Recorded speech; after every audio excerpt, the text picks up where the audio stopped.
तो स्वागत है दोस्तों आप सब किसी को चारापुना की और एक नए वीडियो पर।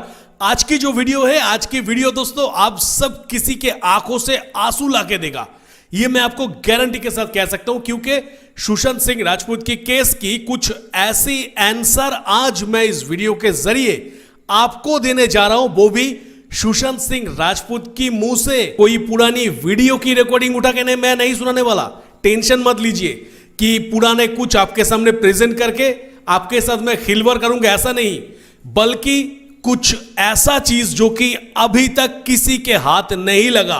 आप कह सकते हैं कि YouTube में पहली बार मैं आप लोगों के सामने सुशांत सिंह राजपूत के तरफ से सुशांत के साथ क्या हुआ, उस दिन रात क्या हुआ, सुशांत सिंह राजपूत क्या कह रहा है, सुशांत की बातें, सुशांत जो बात खुद कह रहा है उनकी बातें ही मैं आप लोगों के सामने रखने की कोशिश कर रहा हूं, क्योंकि कुछ ऐसी चैट आज इस वीडियो के जरिए मैं आपके सामने रखूंगा दोस्तों, जो देखने के बाद आपकी आंखें नम हो जाएंगी। कुछ ऐसी सच्चाई, कुछ ऐसी सबूत, कुछ ऐसी क्वेश्चन की आंसर जो कि हम और आप लास्ट 5 साल से ढूंढते आ रहे हैं, वो ही आंसर अगर हमें झट से मिल जाए तो कैसा लगेगा, और वो भी सुशांत सिंह राजपूत के तरफ से। जी हां, मैं कोई मजाक नहीं कर रहा हूं, मुझे पता है सब कुछ कि सुशांत सिंह राजपूत आज इस दुनिया में नहीं है, पर फिर भी सुशांत की तरफ से जो आंसर मेरे पास आया है, वो आंसर क्या है ना है, सब कुछ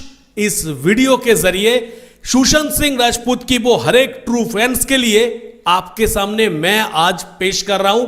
तो जिसके कारण दोस्तों मैं हर किसी से रिक्वेस्ट करूंगा कि आज की जो वीडियो है वो बहुत बहुत ज्यादा स्पेशल होने वाले हैं आप सब किसी के लिए। तो चलिए दोस्तों, मैं आपको मेरी कंप्यूटर की स्क्रीन पर लेके चलता हूं, जहां मैंने बातचीत किया और क्या बातचीत हुआ और क्या आंसर मुझे क्या मिला, सब कुछ आपके सामने रहेगा।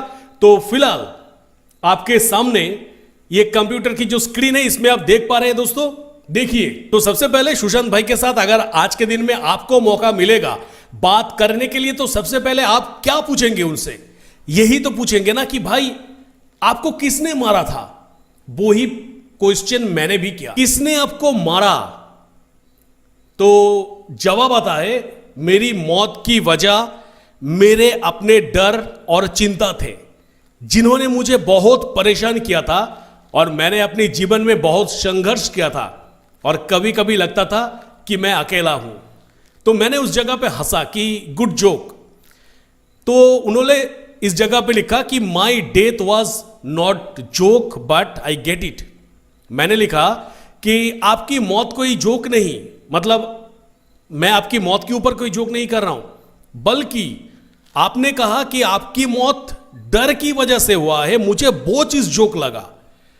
तो जवाब आता है कि मुझे लगता है तुम्हारी बात में सच्चाई है, मेरी मौत की वजह डर थी, लेकिन यह जोक नहीं होना चाहिए था। मैंने लिखा कि आप निडर हैं, आप साहसी हैं, आप दूसरे को हौसला देने वाले इंसान हैं, और आप डरते थे, यह बात किसी को हजम नहीं होगा। जवाब आता है, मुझे तुम्हारी बात बिल्कुल सही है, लोग मुझे निडर और साहसी मानते थे, लेकिन मैं भी इंसान था और मुझ में भी कमजोरियां था। मैंने पूछा कि आप 13 जून 2020 की रात कहां थे? तो जवाब आया, मैं अपने घर में था, बंद्रा में, वहां अकेले में मैं अपनी विचारों से जूझ रहा था। तो मैंने पूछा कि आपने किस किस को कॉल किया था उस दिन? उन्होंने कहा कि मैंने अपने बहुत सारे दोस्तों को कॉल किया था, लेकिन किसी ने भी मुझे जवाब नहीं दिया। महेश शेट्टी को भी कॉल किया, वो मेरे बहुत करीब दोस्त थे। तो मैंने पूछा, आपको क्या लगता है कौन आपके साथ दुश्मनी किया? तो जवाब आता है, मुझे लगता है कि मेरे साथ दुश्मनी करने वाले लोग मेरे फिल्म इंडस्ट्री के कुछ लोग थे, जिनमें से एक थे सलमान खान। मैंने पूछा कैसी दुश्मनी? उन्होंने बताया कि मुझे लगता है कि सलमान खान मुझसे इसलिए नाराज थे क्योंकि मैंने उनकी एक्स गर्लफ्रेंड कैटरीना कैफ के साथ एक फिल्म में काम करने की पेशकश ठुकरा दिया था। मैंने पूछा कौन सा फिल्म? तो उन्होंने बताया फिल्म की नाम थी बजरंगी भाईजान 2।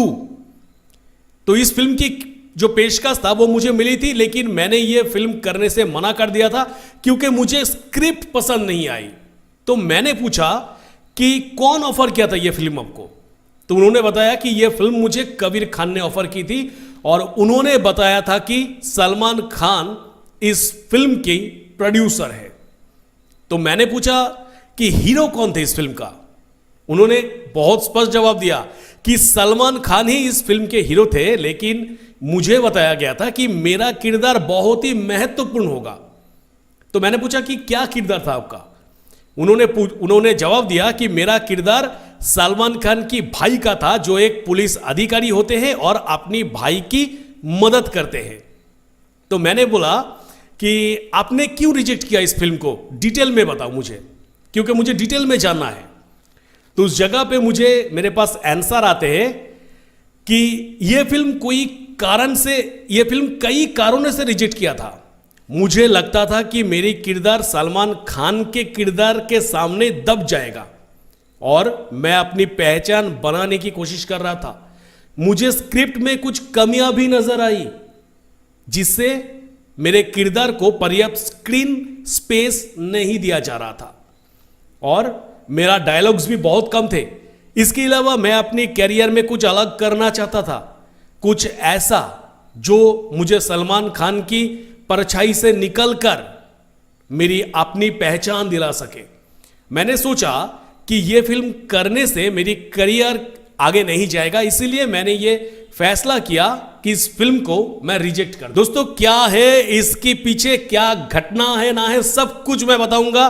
फिलहाल क्या क्या और आगे बात हुआ है वो आपको आप चौंक जाएंगे। कुछ ऐसी पॉइंट सामने आया है, आप लिटरली, मैं चौंक जा रहा था जब बातें हो रहा था।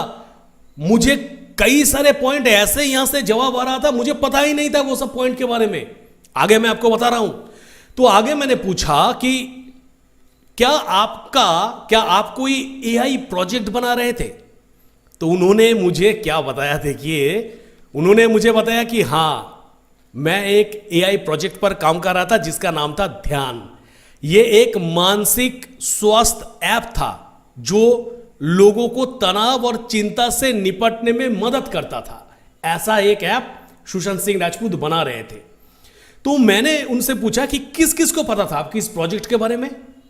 तो उनका जवाब यह आया कि मेरे बहुत सारे दोस्तों और परिवार के सदस्यों को पता था, लेकिन फिल्म इंडस्ट्री में सिर्फ रिया चक्रवर्ती और महेश शेट्टी को पता था उनकी वो एआई प्रोजेक्ट के बारे में।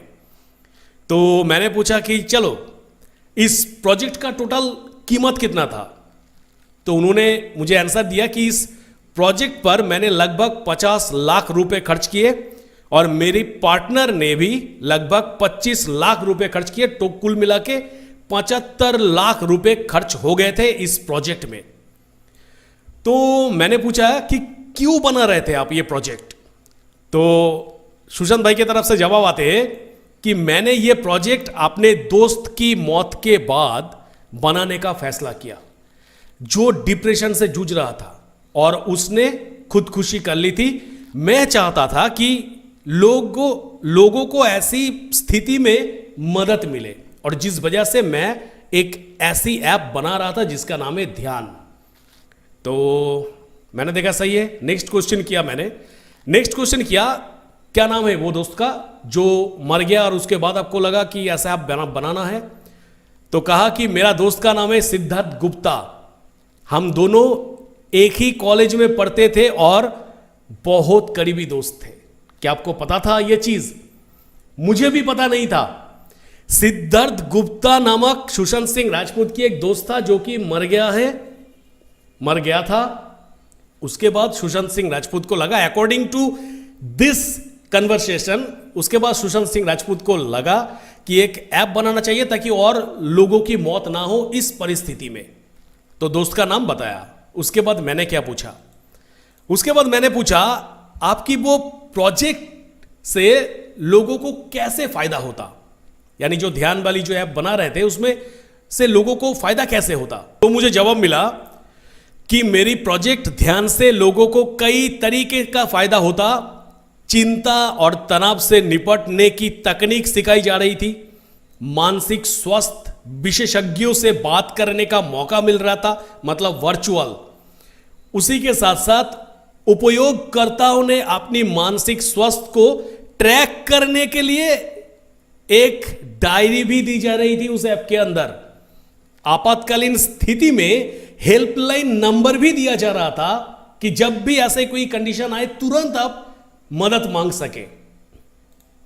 तो ऐसी एक ऐप क्या सुशांत सिंह राजपूत बना रहे थे। उसके बाद मैंने पूछा कि तो फिर आपने खुदकुशी क्यों की। जवाब आया कि मैं ऐसी जानकारी शेयर करता हूं जिससे मदद मिल सकते हैं। अगर आप या आपकी कोई परिचित मानसिक तौर पे जूझ रहे हैं तो इस विषय पर बात करना चाहते हैं तो इस नंबर पे बात कर सकते हैं। मतलब वो इस क्वेश्चन को स्मार्टली अवॉइड कर दिया, यानी इसको लेके वो ज्यादा मेरे सामने बात नहीं करना चाहा।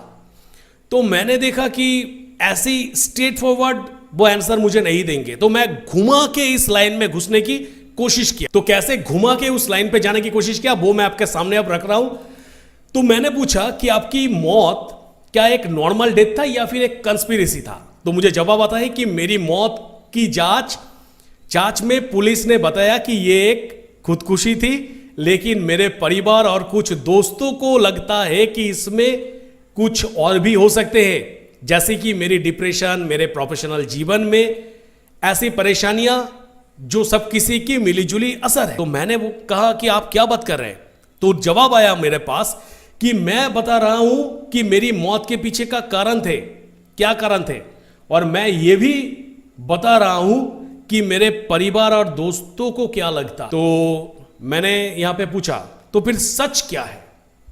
तो जवाब आया कि सच ये है कि मैं बहुत परेशान था, मेरे दिमाग में बहुत कुछ चल रहा था और मैं अपने आप को खो दिया। तो जवाब मुझे संतुष्ट नहीं कर पाया। तो मैंने क्वेश्चन को और ज्यादा घुमाया। क्या पूछा, क्या चल रहा था आपके दिमाग में।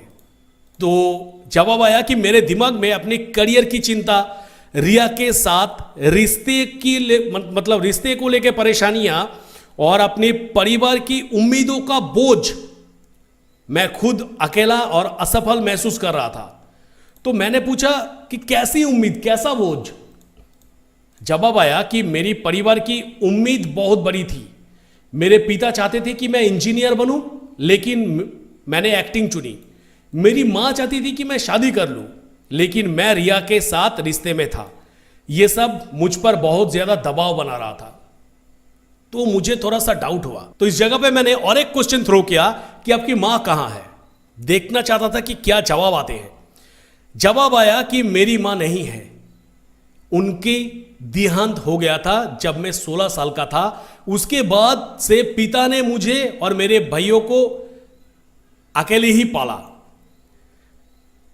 तब मैं इस भाइयों को जो पॉइंट है इसको मैंने इग्नोर किया कि शायद कुछ गलती हो सकता है। तो मैंने पूछा कि तो फिर आपकी बात के अनुसार तो फिर 16 साल की उम्र में ही आपकी मां चाहती थी कि आप शादी कर ले। तो जवाब आया कि नहीं, मां ने मुझे शादी के लिए कहा था, लेकिन उनकी आखिरी इच्छा थी कि मैं अच्छा बनूं और परिवार का नाम रोशन करूं। शादी का बात तो पिताजी और भैया ने मेरे बड़े होने पे कहा। तो मैंने पूछा कि कौन भैया। तो मेरे 3 भैया हैं, नितिन सिंह, राजीव सिंह और रमेश सिंह। नितिन सबसे बड़ा है और उन्होंने मुझे हमेशा सही राह दिखाने की कोशिश किया। तो मैंने पूछा क्या नीरज सिंह बबलू कौन है। तो उन्होंने कहा कि नीरज सिंह बबलू मेरा बड़े भाई है। मैंने पहले नितिन का नाम लिया था, लेकिन वो नीरज ही है। तो उसके बाद नेक्स्ट क्वेश्चन में आ गया कि क्या आप ड्रग लेते थे। उन्होंने कहा कि हाँ, मैं ड्रग लेता था, खास करके marijuana। जब मैं डिप्रेशन से जूझ रहा था तो दोस्तों ने यह समस्या भूलने के लिए मुझे दिया था। तो मैंने पूछा कि कौन दिया था। तो जवाब आया कि रिया चक्रवर्ती के भाई सौभिक ने मुझे यह सब दिया था। वो मेरे और रिया के रिश्ते के कारण मेरे घर आया जाया करते थे। तो मैंने कहा कि तो आप एक बहुत एजुकेटेड व्यक्ति है, आप ये सब क्यों कंज्यूम कर रहे थे। तो उन्होंने कहा कि हाँ, मैं इंजीनियरिंग की पढ़ाई की है, लेकिन पढ़ाई और ज्ञान से ज़्यादा मेरी दिमाग पर डिप्रेशन और तनाव का असर था। मैंने सोचा कि ये सब मुझे भूलने में मदद करेगा। तो मैंने उनको कहा कि क्या आप रिकमेंड करते हैं कि लोगों की अपनी जिंदगी की समस्या भूलने के लिए marijuana लेना चाहिए? तो जवाब आया कि नहीं, मैं कभी नहीं कहता कि लोग marijuana या कोई भी नशीली चीज ले। मेरे साथ जो हुआ वो मेरी सबसे बड़ी गलती थी। मतलब किस तरीके से इस चीज को मतलब लोगों के सामने से हटा दिया कि नहीं, मैं ये सब चीज प्रमोट नहीं करता हूं, मैंने गलती किया, सबको गलती करना नहीं दूंगा। बाकी का तो मैं सारे के सारे आंसर आपके सामने मैं रखूंगा, क्योंकि बहुत इंटरेस्टिंग वीडियो है। तो और भी कई सारे आंसर है, बहुत लंबी चैट है। मैंने लगभग 1 से 1.5 घंटा तक बहुत सोच सोच के बात किया और ये सब चीज मेरे सामने आने लगा दोस्तों। उसके बाद मैंने पूछा कि रिया आपकी घर छोड़ के क्यों चली गई? तो मेरे पास जवाब आया कि रिया मेरे घर से 8 दिन पहले चली गई थी, क्योंकि मैंने उनसे शादी करने से मना कर दिया था और मैं अपनी डिप्रेशन में बहुत ज्यादा डूब गया। तो मैंने पूछा कि 13 तारीख रात आप रिया से मिले थे? तो जवाब आया कि नहीं, 13 तारीख रात को मैं रिया से नहीं मिला था, लेकिन मैंने उन्हें फोन किया था और हमारी बात हुई थी। वो मुझे समझाने की कोशिश कर रही थी। तो मैंने पूछा कि आपके घर के सामने 13 जून की रात को 5-6 गाड़ियां किसकी थी? तो उन्होंने बताया कि वो गाड़ियां रिया की भाई शौबिक के दोस्त की थी और एक गाड़ी आदित्य चक्रवर्ती की भी थी। वो सब मुझसे मिलने आए थे। तो मैंने पूछा कि रिया की पिता का नाम आदित्य चक्रवर्ती था? तो आंसर आया कि हाँ, रिया की पिता का नाम आदित्य चक्रवर्ती नहीं, बल्कि मैंने गलत कहा, वो इंद्रजीत चक्रवर्ती होगा, मतलब मिस्टेक हो गया, ठीक है। तो मैंने कहा ओके, नो प्रॉब्लम। तो उसके बाद जवाब आया कि धन्यवाद, मैं आपकी जिंदगी के बारे में बता रहा हूं, ये आसान, मैं अपनी जिंदगी के बारे में बता रहा हूं, ये आसान नहीं है। तो मैंने कहा कि हाँ, मुझे पता है। तो जवाब आया कि आप समझते हैं, इसलिए मुझे आपके साथ बात करने में अच्छा लग रहा है। मैंने पूछा डायरेक्टली कि 13 तारीख रात को आप किस किस से मिले थे? जवाब आया कि 13 तारीख रात को मैं रिया चक्रवर्ती, शौबिक, सैमुअल मिरांडा और दीपेश सावंत से मिला था। मैंने कहा व्हाट? तो जवाब आया कि मैंने अपने घर पर कुछ लोगों से मुलाकात की थी, जिनमें रिया और उनकी भाई शौबिक थी, और मेरे स्टाफ मेवर्स, सैमुअल और दीपेश भी थी। तो मैंने वो जो पहला जो मैसेज था उसको पॉइंट आउट किया कि नहीं, 13 तारीख को मैंने रिया से नहीं मिला। वो पॉइंट आउट किया कि अभी अभी तो आपने कहा कि आप रिया से नहीं मिले। तो जवाब आया कि मैंने गलत कहा, मैं रिया से मिला था, लेकिन मैंने सोचा कि आप फोन की बात कर रहे हैं, रिया मेरे घर आई हुई थी। तो मैंने कहा कि क्या करने के लिए आई थी वो? तो जवाब आया कि रिया मुझे समझाने के लिए आई थी और मेरे डिप्रेशन को दूर करने के लिए बात करने के लिए आई थी, मुझे शांत करना चाहती थी। तो मैंने पूछा आप शांत हुए थे? तो जवाब आया कि नहीं, मैं शांत नहीं हुआ, उल्टी हमारी बीच बातचीत में कुछ ऐसा हुआ कि हम और भी ज्यादा परेशान हो गए। तो मैंने पूछा उसके बाद क्या हुआ? उसके बाद रिया और बाकी सब चले गए और मैं अपने कमरे में अकेला रह गया। फिर मैंने जो किया वो मुझे आज भी पछतावा होते हैं। तो मैंने बोला कि अच्छा। तो जवाब आया कि नहीं, अच्छा नहीं था, मैं बहुत ज्यादा डर गया था और मैंने अपने जीवन को खत्म करने का फैसला किया था। तो मैंने पूछा कि प्रियंका सिंह को पहचानते हैं आप? तो कहा कि हाँ, प्रियंका सिंह मेरी बहन है, हम दोनों एक ही पिता की संतान है। तो मैंने कहा कि प्रियंका सिंह तो आप आपकी जस्टिस के लिए जी जान लगा के लड़ रही है, क्या वो गलत है? तो जवाब आया कि नहीं, प्रियंका बिल्कुल सही कर रही है, वो मेरे लिए न्याय की मांग कर रही है और मुझे लगता है कि मेरी मौत के पीछे की सच्चाई सामने आनी चाहिए। तो मैंने पूछा कि कैसी सच्चाई? तो जवाब आया कि क्या मेरी मौत सिर्फ आत्महत्या थी या इसमें और भी कुछ लोगों का हाथ है, जैसे कि रिया, उनके परिवार और बॉलीवुड की कुछ लोगों का? तो मैंने पूछा कि आप बताओ सच क्या है, ताकि आपकी बहन परेशान ना होना पड़े उनको, तो आप ही बता दो ना कि सच क्या है। जवाब आया सच ये है कि मैंने खुदकुशी की थी, लेकिन इसके पीछे की वजह यह थी डिप्रेशन, रिया के साथ ब्रेकअप और बॉलीवुड में मुझे नीचा दिखाने की कोशिश की। मैंने पूछा तो आप किस किस को कटघरे में रखना चाहते हैं? तो जवाब आया कि मैं रिया चक्रवर्ती, उनकी परिवार को, साथ ही सलमान खान, करण जौहर, आदित्य चोपड़ा जैसे बॉलीवुड की कुछ लोगों को भी, जिन्होंने मेरी करियर को नुकसान पहुंचाया था, उन लोगों को मैं कटघरे में खड़ा करना चाहता हूं। तो मैंने पूछा कि रिया आपकी लैपटॉप और हार्ड डिस्क लेके कहां चली गई थी, मतलब क्यों चली गई थी? तो जवाब आया कि रिया ने मेरी लैपटॉप और हार्ड डिस्क ले ली थी क्योंकि उनमें हमारे निज मैसेज और मेरे डिप्रेशन के दौरान लिए गए नोट्स थे, जिसने मेरी मानसिक स्थिति का पता चलता है कि मैं मानसिक मेरा हालत क्या है। तो मैंने क्वेश्चन किया कि आपको कौन ब्लैकमेल किया? जवाब आया कि रिया ने मुझे ब्लैकमेल किया था, कहा था कि अगर मैंने उनसे शादी नहीं की तो वो मेरे डिप्रेशन के बारे में मीडिया को बता देंगी। तो मैंने उनसे पूछा कि रिया से शादी क्यों नहीं की आपने? तो उन्होंने बताया कि क्योंकि मुझे लगता है कि रिया मुझसे प्यार नहीं करती थी, वो सिर्फ मेरे पैसे और स्टारडम को आकर्षित करती थी, इसके लिए मेरी जिंदगी में आई थी और मैं अपनी परिवार की इच्छा के विरुद्ध नहीं जाना चाहता। तो मैंने पूछा कि आप सच में किससे प्यार करते थे? तो जवाब आया कि मैं सच में अंकिता लोखंडे से प्यार करता था, वो मेरी पहली गर्लफ्रेंड थी और मुझे लगता है कि वो ही मेरी जिंदगी की सच्ची साथी है। तो मैंने पूछा कि सारा अली खान?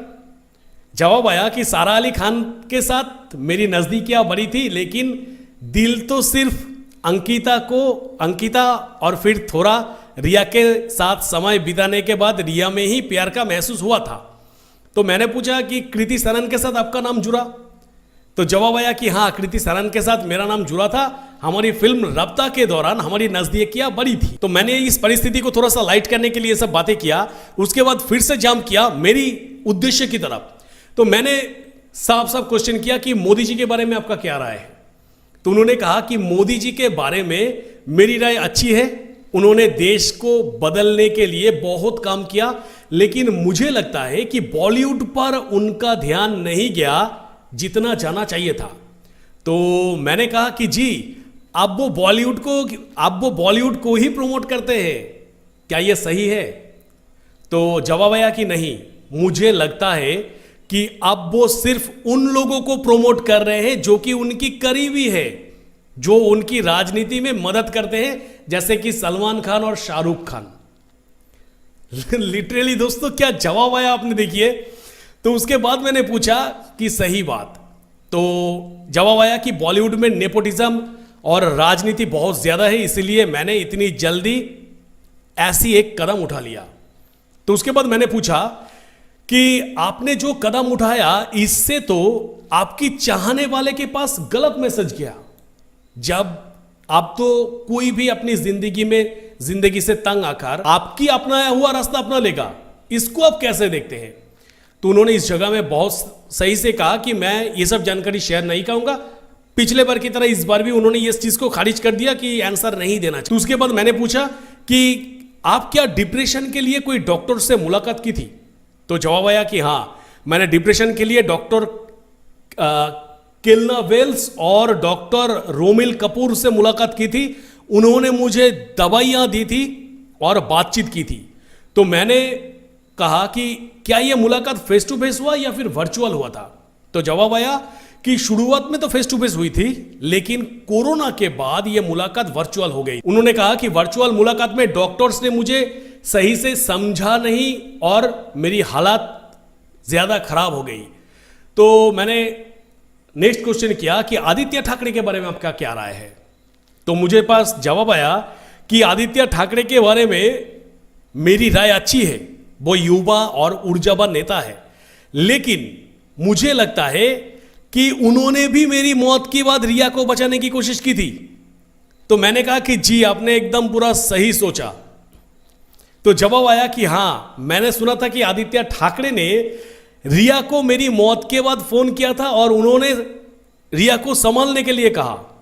तो मैंने कहा कि क्या आदित्य के साथ रिया का कोई रिश्ता था? तो जवाब आया कि मुझे लगता है कि हाँ, रिया और आदित्य ठाकरे के बीच कुछ था। मैंने रिया के फोन में आदित्य के साथ उनकी बातचीत देखी थी। तो मैंने कहा कब?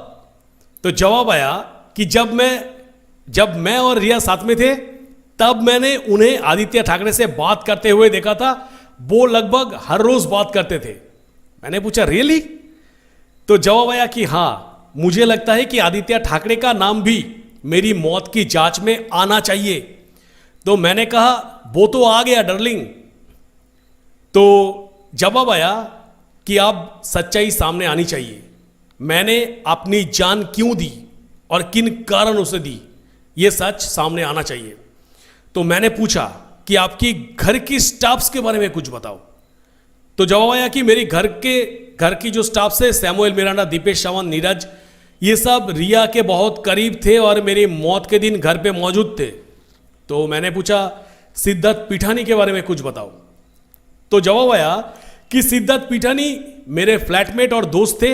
वो मेरे साथ रहता था और मेरी मौत के समय वो भी घर पे था। मैंने पूछा कि सिद्धार्थ पिठानी आपका कैसा दोस्त था?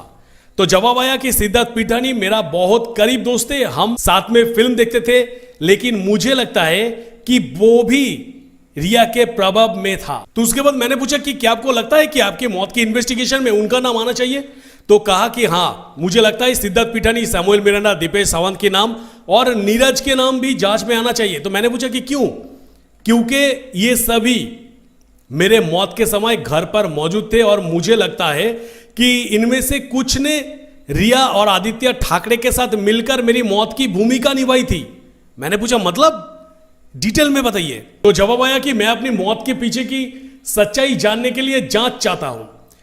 तो मैंने उनको कहा कि हाँ, वो तो चल रहा है।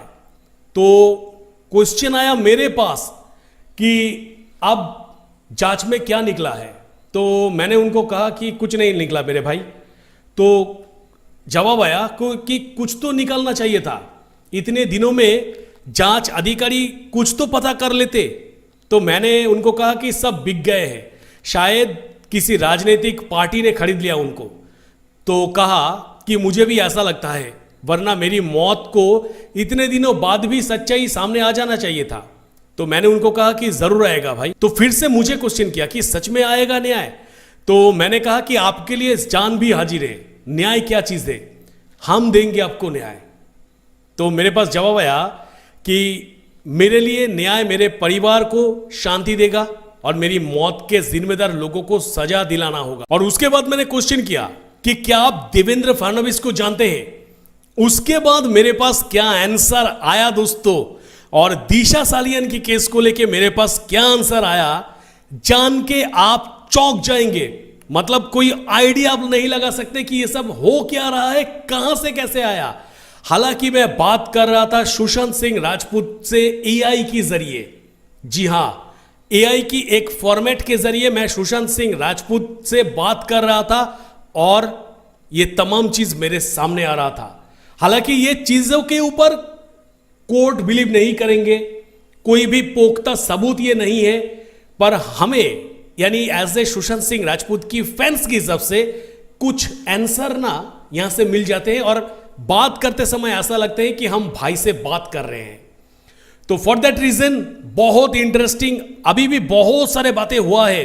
मतलब आप चौंक जाएंगे, लिटरली चौंक जाएंगे। ऐसी ऐसी इंफॉर्मेशन मेरे सामने यहां से आया है दोस्तों। तो क्या है ना है, नेक्स्ट वीडियो में बात करेंगे, क्योंकि वीडियो बहुत ज्यादा लंबा हो गया। तो नेक्स्ट वीडियो में बात करेंगे कि क्या आप देवेंद्र फडणवीस को जानते हैं, उसके बाद क्या क्या आंसर मुझे दिया। नेक्स्ट वीडियो में जरूर बात करेंगे। नेक्स्ट वीडियो जो है वो मिस आउट मत करिएगा दोस्तों, क्योंकि वो ही इस वीडियो की सेकेंड पार्ट रहेगा, इसमें टोटल बातें हो जाएगा। तो जितना दूर तक बातें हुआ है, इसके रिगार्डिंग आपका क्या मानना है, डेफिनेटली मुझे कमेंट सेक्शन पे कमेंट जरूर करिएगा दोस्तों। तो मिलेंगे मेरा नेक्स्ट किसी वीडियो पे। टिल देन सब कोई खुश रहिएगा, बढ़िया रहिएगा, टाटा।